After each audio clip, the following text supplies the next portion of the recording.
Pessoal, iniciando o Fala Candidato dessas eleições 2026. Um deputado de mandato, perseguido, mas fazendo sua campanha hoje, já não mais no seu papel de caçado, que era o que todo mundo temia, né? Hoje em licença e retorna para o seu mandato e vai disputar as eleições de boa, mesmo com tudo que conotou aí essa digamos que esse colocar na geladeira. Glauber Braga é o deputado federal do PSOL pelo Rio de Janeiro e está em Armação dos Búzios, na região dos Lagos, fazendo todo um trajeto, fazendo a sua enquete popular. Deputado federal para reeleição ou candidato a governador, contrariando todos os cenários e se posicionando com pautas firmes, cobrança firme. Glauber, Armação dos Búzios, você está fazendo todo esse percurso no estado do Rio de Janeiro. É uma honra iniciar essa série. A gente sempre faz em estúdio, mas eu decidi ir em local e falar diretamente com o deputado porque eu acho que é mais espontâneo. O Fala Candidato, ele traz as propostas do candidato na pré-candidatura. Nesse caso, é enquete, né? E a gente vai deixar a enquete aqui também para você participar. Percorrendo, vindo a Armação dos Búzios, como que foi, o que você está sentindo, e Glauber Braga, como deputado, hoje, o que tem a falar da região dos Lagos no seu mandato? Olha, eu vou te dizer, em primeiro lugar, que o encontro aqui foi maravilhoso. Queria te agradecer também por essa oportunidade, pela tua generosidade. Nós estamos fazendo um percorrido por 50 municípios, em 50 reuniões diferentes, onde a gente está discutindo um programa de governo para o estado do Rio de Janeiro, a gente está discutindo a conjuntura nacional e internacional e a tática eleitoral. Se eu devo ser pré-candidato à reeleição a deputado federal ou pré-candidato a governador do estado do Rio de Janeiro. O que eu sinto na região dos Lagos é um sufocamento. Em todas as conversas que eu tenho tido, especulação imobiliária, não priorização da vida das pessoas que precisam ter o seu sustento em detrimento de grandes empreendimentos ou grandes negócios que beneficiam poucos em detrimento da maioria da classe trabalhadora da região. Muitas dificuldades e muita preocupação, apreensão com a preservação ambiental e que isso está completamente ligado ao processo de especulação também. O mandato tem uma coordenação na região dos Lagos, que é exercida pelo nosso companheiro Guti. Ele está aqui de maneira permanente, a gente se joga no conjunto das lutas, onde a gente pode, né, onde a gente tem pernas para chegar. A gente realiza encontros de emendas participativas já há algum tempo na região dos Lagos. O último encontro que a gente realizou foi em Cabo Frio, onde a gente teve uma enorme participação de diversos setores, muita gente dos institutos federais, das universidades participando também, para que a gente possa ter ampliação do acesso de estudantes na região.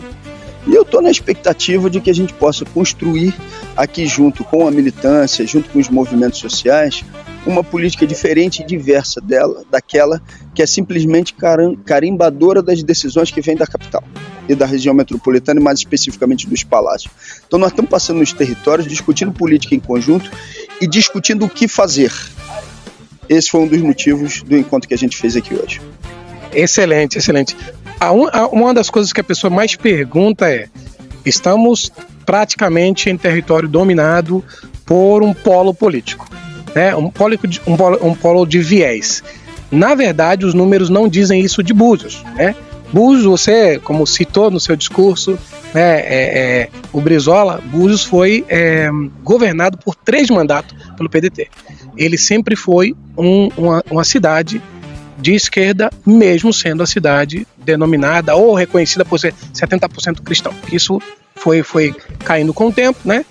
Agora, são aproximadamente dos 27 mil eleitores, né, que a gente tem real, que vão às urnas, 16.400 e pouco vota na esquerda, né? Se viu quando o presidente ganhou, o atual presidente ganhou, a quantidade de carros que saiu, as pessoas saíram para comemorar. São 38% aumentando, porque essa figura forte que o Bolsonaro tinha aqui, ou que qualquer viés direitista tinha, foi caindo com as descobertas, condenações, dinheiro, corrupção, tudo isso. é um cenário favorável para você vir candidato a governador ou um cenário muito favorável para você vir candidato a deputado federal, sendo que você acaba sendo a voz fiscalizadora do estado do Rio de Janeiro.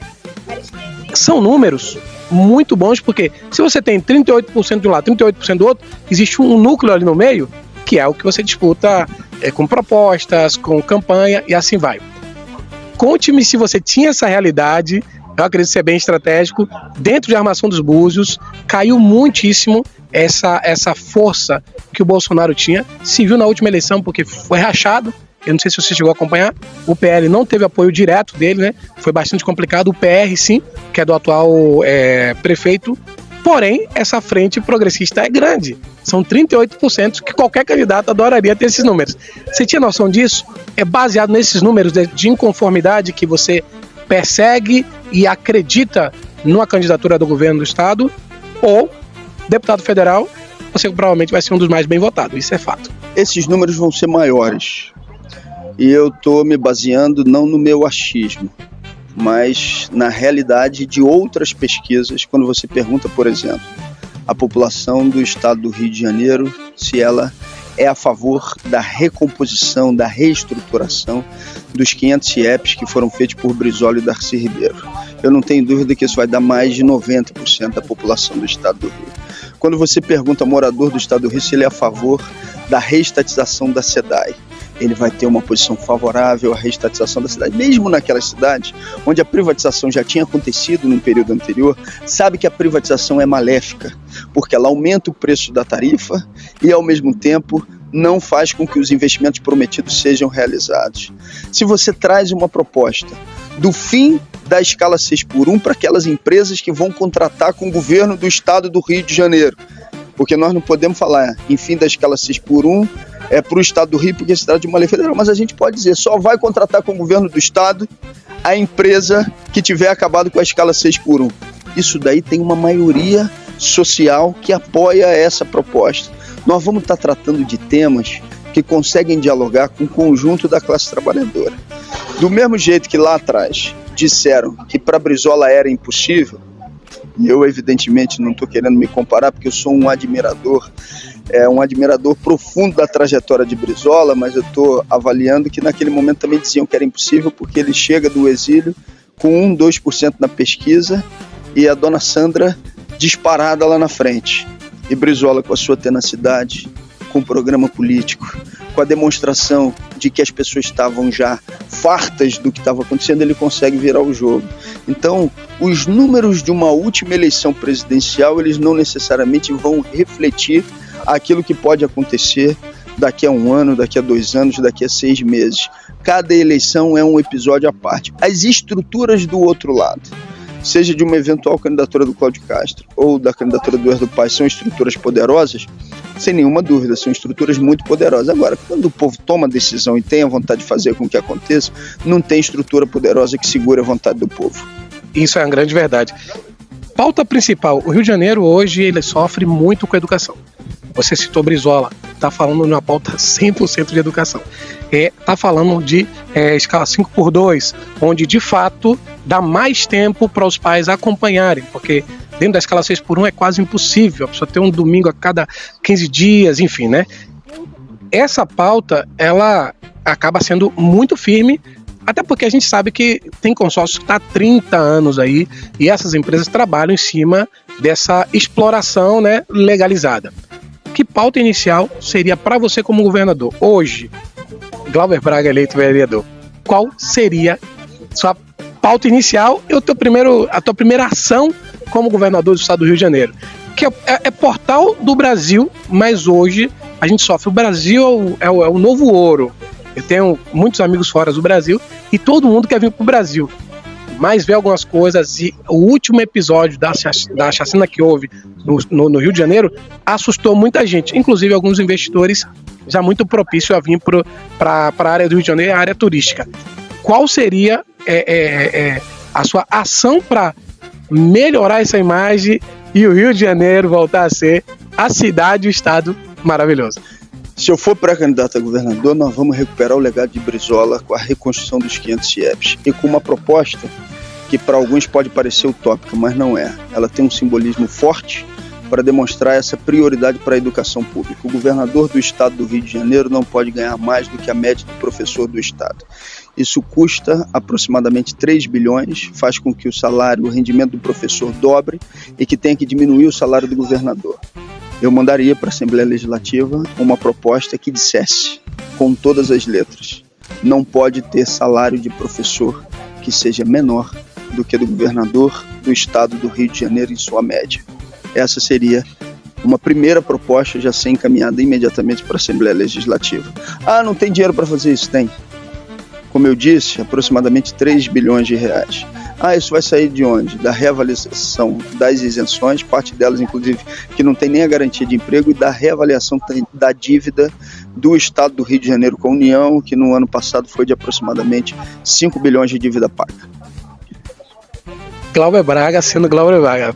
Polêmico e incisivo. Agora, o X da questão é, se você fosse escolher ele para deputado ou ele para governador, vai ficar enquete. Antes de eu fazer a próxima pergunta, já fica até o final, porque a última pergunta vai ser daquelas, e eu espero muita sinceridade, que eu acredito que ele vai ter.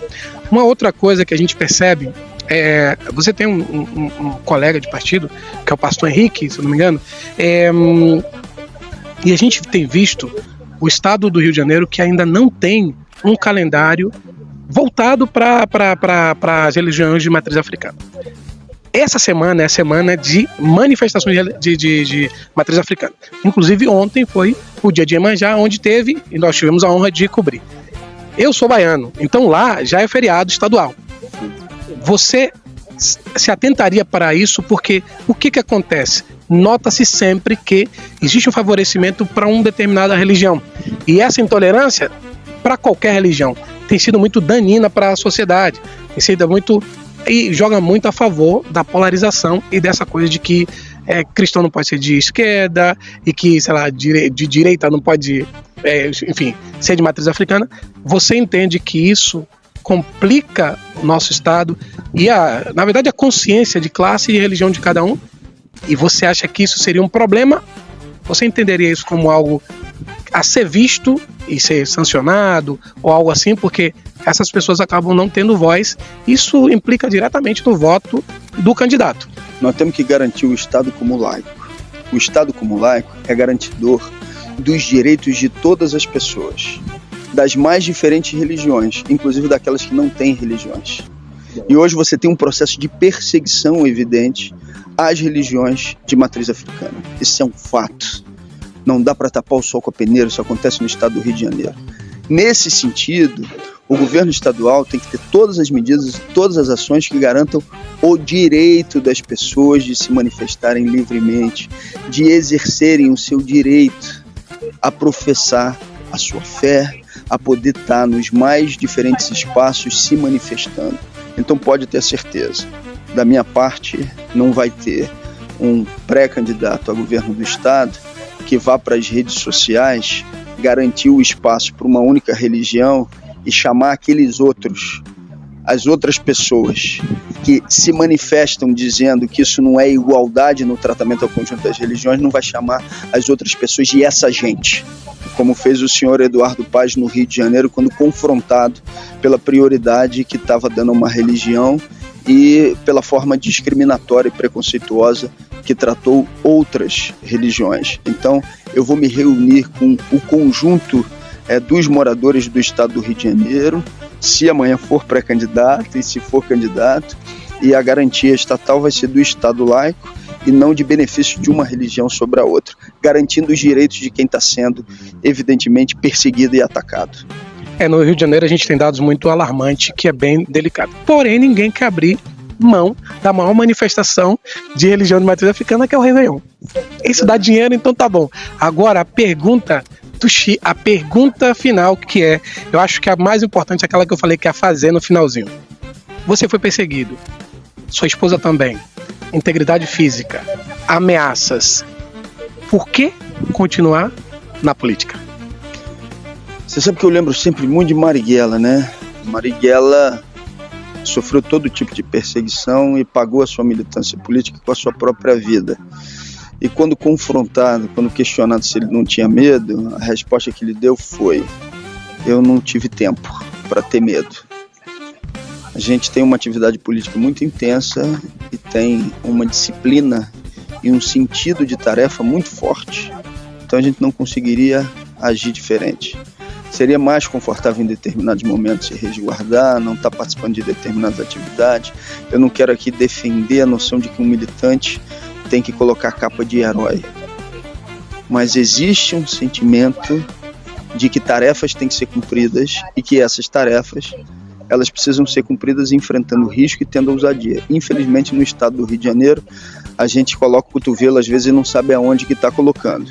Mas se a gente deixar de fazê-lo, o que a gente vai estar dando de mensagem para a juventude? Nós vamos estar dizendo para eles: olha, a coisa é desse jeito mesmo, não tem outra solução, não tem outra alternativa.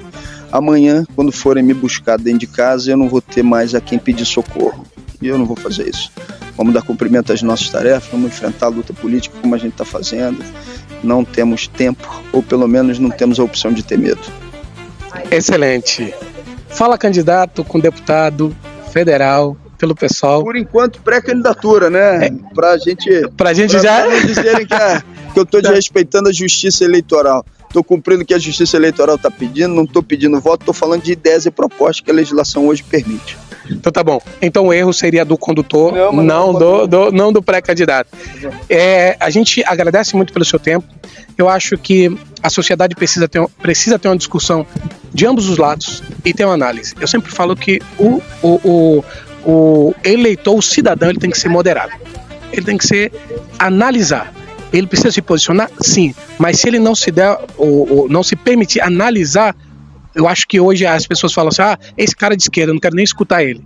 Isso é muito... Ele não tem nem noção do que ele está fazendo de ruim para ele a nível de democracia, né? Porque então vira direto uma ditadura, fulano governa e acabou, e pronto, acabou. Então, eu acho que você é muito lúcido quando você se posiciona, muito incisivo, às vezes até cobrando do seu próprio partido ou da sua frente, da frente progressista, o que é muito bacana. Esse lado a gente percebe que de outros lados não tem tanto, e as pessoas não analisam tanto porque não tem o poder da mídia nem o investimento. Então, eu acho que a sua voz está sendo ecoada pelos 4 cantos do Brasil, e no Rio de Janeiro, provavelmente, qualquer candidatura que você vinha a ser, vai ter uma bagunça muito grande no cenário normal. Uma coisa eu prometo: se for pré-candidato a governador, eu não vou ser candidato morno. Não vou ser aquela gravatinha no debate que fica ali esperando para ver o que os outros vão dizer. Qualquer pré-candidatura e a militância política, nesse momento histórico, tem que ser para balançar a política do estado do Rio de Janeiro. Obrigado pela tua generosidade. Eu é que agradeço. Uma última questão: reeleição do presidente Lula. Isso todo mundo fala e as pessoas acreditam que a frente progressista não está apoiando por conta das conjunções.